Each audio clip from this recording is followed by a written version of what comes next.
এমন দিনে তারে বলা যায়, এমন ঘন ঘোর বরিশায়, এমন মেঘস্বরে বাদল ঝড় ঝরে, তপনহীন ঘন তমসায়। সে কথা শুনবে না কেহ আর, নির্ভীত নির্জন চারিধার, দুজনে মুখোমুখি, গভীর দুঃখে দুঃখী।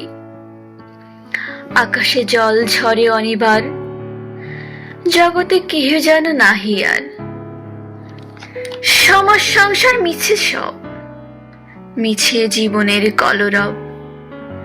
কেবল আখি দিয়ে আখির সুধা পিয়ে, হৃদয় দিয়ে হৃদি অনুভব। আধারে মিশে গেছে আর সব, বলিতে ব্যথিবে না নিজ কান, চমকে উঠেবে না নিজ প্রাণ। সে কথা আখি নীরে মিশিয়া যাবে ধীরে, বাদল বায়ে তার অবসান। সে কথা ছেয়ে দিবে দুটি প্রাণ।